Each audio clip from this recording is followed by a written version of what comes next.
मैं ईशा गुप्ता, आप देख रहे हैं जनता 24 न्यूज, जो रहे हर पल सच के साथ। तो आइए ले चलते हैं आपको आज की खास खबर की। फिरोजाबाद में बहुजन समाज पार्टी के लोकसभा प्रत्याशी चौधरी बशीर ने जिसराना विधानसभा के कई गांवों में शनिवार को जनसंपर्क किया।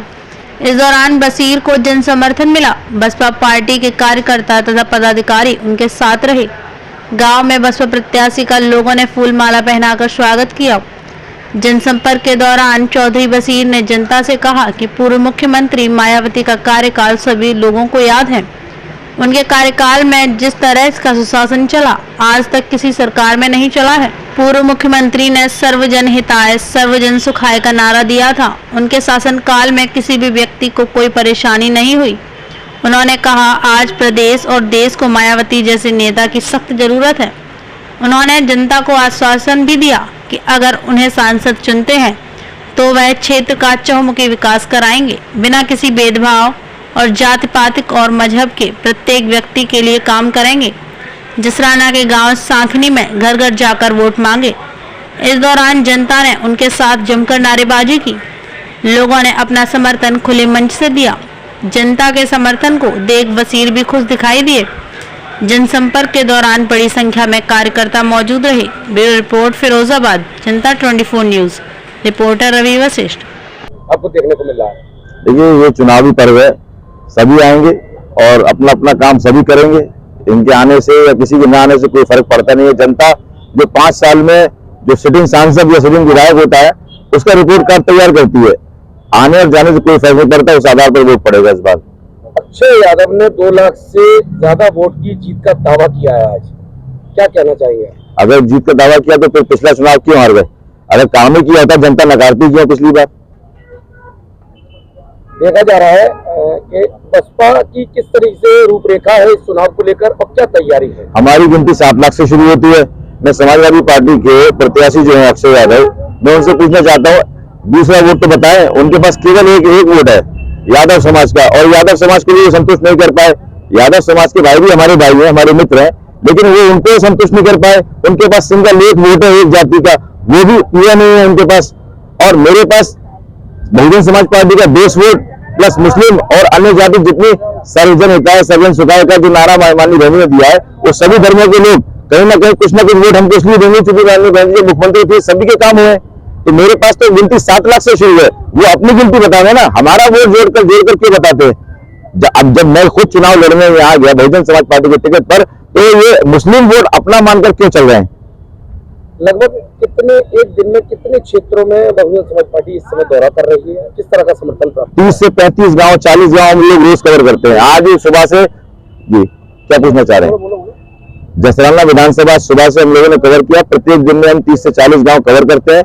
दिन में हम जो गाँव देहात में अपने रहते हैं और शाम को शहर में हम लोग काम करते हैं कि लोगों का, शहर के लोग मजदूरी भी करते हैं और सारा आपको मालूम है 2 रोटी कमाना भी जरूरी है।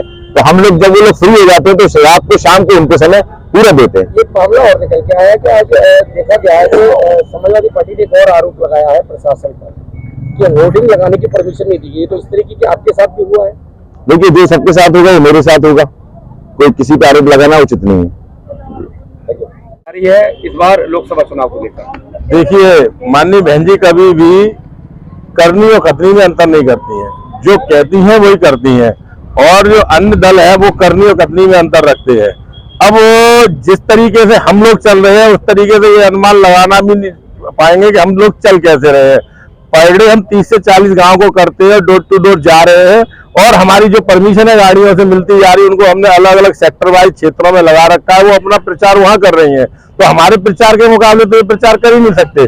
हमने ये देखा है कि 40-40, 50-50 गाँव हम करते हैं, तो ना तो कहीं विश्वदीप जी के स्टीवर्स मिलेंगे, ना कहीं हैंडमिल मिलेंगे, और ना ही अक्षय यादव जी के मिलेंगे। तो हमें नहीं लगता ये प्रचार करके खाली हवाई हवाओं में है। और इनको 7 तारीख को पता चल जाएगा कि चुनाव होता कैसे है और जीतते कैसे है। सूबे के मुखिया योगी आदित्यनाथ ने आज जनसभा को संबोधित किया है, किस तरह से देखते हैं? देखिए, ऐसा होता है ना कि ये सूबे के जो मुखिया आए हैं योगी आदित्यनाथ जी, उनको कहीं फिरोजाबाद में जगह नहीं मिलती तिलक के अलावा, क्योंकि तिलक में मात्र 2000-1500 आदमी की जगह रहती है। तो वो खुद ही नहीं भीड़ एकत्रित कर पा रहे हैं। तो उनको ये पता होना चाहिए आज तक पीटीए में क्यों नहीं किसी रैली को कर पाए वो, क्योंकि उनको खुद डर लगता है कि जनता नहीं आएगी।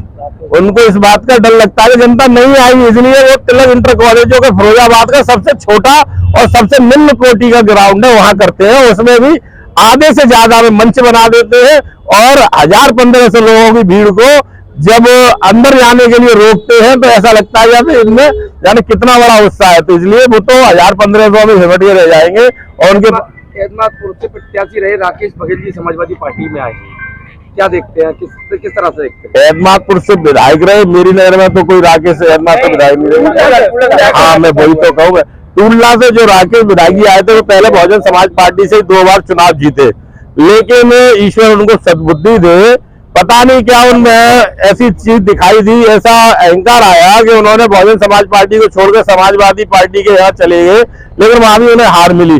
तो ऐसे हम दल बदलू नेताओं की बात नहीं करना चाहते, ना ही सुनना चाहते। तो उनका अपना व्यक्तिगत मामला है, वो क्या करते हैं क्या नहीं करते उनके ऊपर है। अगर वो लौट के फिर आपकी पार्टी में आते हैं तो फिर क्या? देखिए, माननीय बहन जी का निर्णय है, इसमें हम लोग कुछ नहीं कर सकते। आते हैं या जाते हैं वो बहन जी हमारी डिसाइड करती है, हम उस पर किसी तरह की कोई टिप्पणी नहीं कर सकते। प्रत्याशी अगर चुनाव जीतते हैं तो क्या आप उनका फोन उठाएंगे?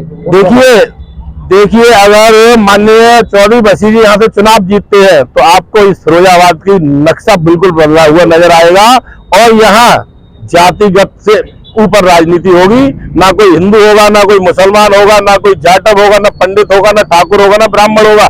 अगर यहाँ कोई होगा तो सिर्फ एक इंसान होगा और इंसान से इंसान का काम होगा। ठाकुर विश्वदीप सिंह ने आरोप लगाए हैं कि बसपा टिकट बेचने का कार्य करती है, उस पर क्या कहना है? देखिए, ठाकुर विश्वदीप जी की बात बता दी जाए कि बसपा बेचने का काम करती है तो उनसे ज्यादा बेटर कोई नहीं मान सकता। मैं खाली आपको साइलेंट पर्सन पे बताऊंगा कि उन्होंने एक जमाने में कभी यूनिवर्सिटी की अनुमति लेने के लिए प्रार्थना पत्र दिया था, जिसमें उन्होंने कितने रुपए दिए थे, उन रुपयों को भी बीजेपी ने ले लिया और अन्य डोनेट कर और पैसे ले लिए, उसके बाद में टिकट लेकर आए हैं। इस बात को कहीं छुपा हुआ नहीं है। फिर सत्येंद्र सोली की टिकट कैसे कटी? सत्येंद्र सोली की टिकट करने का एक महत्वपूर्ण कारण ये था कि सत्येंद्र सोली यहाँ के जो अन्य दल है उनसे मैनेज हो गए थे और उसकी बात एन वक्त पे हमारे कोऑर्डिनेटरों को और जिला अध्यक्ष को पता चल गई, तो माननीय बहन जी के सामने रखा गया कि अगर सोली जी को लड़ाया गया चुनाव तो हो सकता है कि बी फॉर्म लेकर भी भाग जाए और वो चुनाव में पार्टिसिपेट ना करे। तो इसलिए उनको तत्काल प्रभाव से चेंज करते हुए माननीय बहन जी ने निर्णय लिया और भाई चौधरी बसी जी को यहाँ से प्रत्याशी बनाया। वो तो बीएसपी का अस्तित्व बच गया। अगर सोनी जी लड़ते तो आप ये मान के चलिए कि हमारा कैंडिडेट ही नहीं होता यहाँ पर, क्योंकि वो पहले से मैनेज हो चुके थे। ओके, धन्यवाद।